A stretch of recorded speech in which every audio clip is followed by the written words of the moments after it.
ಒಂದು ಬೀದಿಯಲ್ಲಿ ಹೋಗ್ತಾ ಇರ್ತಾರೆ. ಅಲ್ಲಿ ಒಂದು ದೇವಸ್ಥಾನ ಇರುತ್ತೆ. ದೇವಸ್ಥಾನದ ಪಕ್ಕದಲ್ಲಿ ಹೋಗ್ತಾ ಇವರು ಆ ದಾರಿಯಲ್ಲಿ ಹೋಗ್ತಾ ಇರ್ತಾರೆ.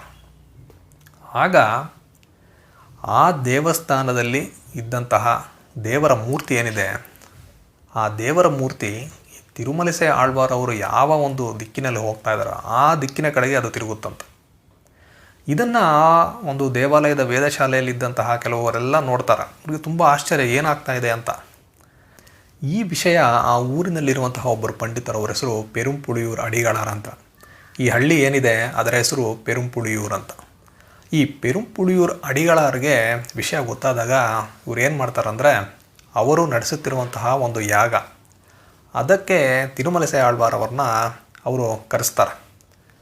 ಅವರನ್ನು ಆಮಂತ್ರಣ ಮಾಡಿ ಅವ್ರು ಏನು ಹೇಳ್ತಾರಂದರೆ, ಈ ಅಗ್ರ ಪೂಜೆಯನ್ನು ನೀವು ಸ್ವೀಕರಿಸಬೇಕು ಅಂತ ಈ ಯಾಗದ ಅಗ್ರ ಪೂಜೆಯನ್ನು ತಿರುಮಲಸೈ ಆಳ್ವಾರ್ ಅವರಿಗೆ ನೀಡ್ತಾರೆ ಅವರು.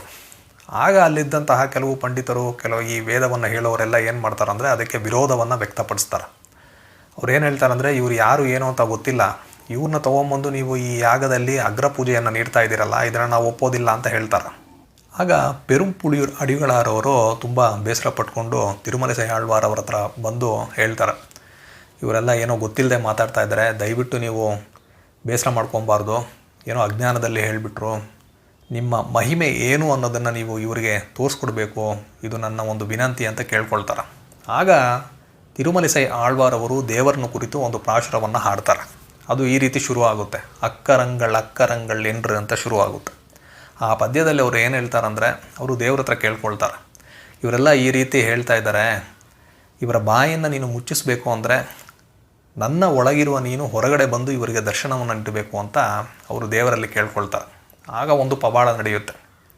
ಕ್ಷೀರಸಾಗರದಲ್ಲಿ ಆದಿಶೇಷನ ಮೇಲೆ ಮಲಗಿರುವಂತಹ ಭಗವಂತ ಶ್ರೀ ವಿಷ್ಣು ಲಕ್ಷ್ಮೀ ಸಮೇತವಾಗಿ ತಿರುಮಲಸೈ ಆಳ್ವಾರ್ ಅವರ ಎದೆಯ ಭಾಗದಲ್ಲಿ ಕಾಣಿಸಿಕೊಂಡು ದರ್ಶನವನ್ನು ನೀಡ್ತಾನೆ. ಆಗ ಅಲ್ಲಿದ್ದಂಥ ಎಲ್ಲ ಜನರು ತುಂಬ ಭಯಭಕ್ತಿಯಿಂದ ದೇವರಿಗೆ ನಮಸ್ಕಾರ ಮಾಡಿ, ತಿರುಮಲಸೈ ಆಳ್ವಾರ್ ಅವರಿಗೂ ನಮಸ್ಕಾರ ಮಾಡಿ ಕ್ಷಮೆ ಕೇಳ್ಕೊಳ್ತಾರೆ, ಗೊತ್ತಿಲ್ಲದೆ ಮಾಡಿಬಿಟ್ವಿ ಸ್ವಾಮಿ ನಾವು ಅಂತ.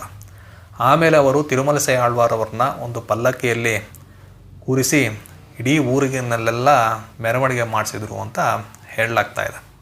ಹೀಗೆ ತಿರುಮಲಸೈ ಆಳ್ವಾರ್ ಬಗ್ಗೆ ಹಲವಾರು ಸ್ವಾರಸ್ಯಕರವಾದ ಘಟನೆಗಳು ಮತ್ತು ಮಾಹಿತಿಗಳು ನಮಗೆ ಸಿಗುತ್ತೆ. ತಿರುಮಲಸೈ ಆಳ್ವಾರ್ ಬಗ್ಗೆ ಇನ್ನೂ ಕೆಲವೊಂದು ವಿಷಯಗಳನ್ನು ನಾವು ನಮ್ಮ ಮುಂದಿನ ವಿಡಿಯೋದಲ್ಲಿ ತಿಳ್ಕೊಳ್ಳೋಣ ಅಂತ ಹೇಳ್ತಾ ಈ ವಿಡಿಯೋವನ್ನು ನಾನು ಮುಗಿಸ್ತಾ ಇದ್ದೀನಿ. ನಮಸ್ಕಾರ.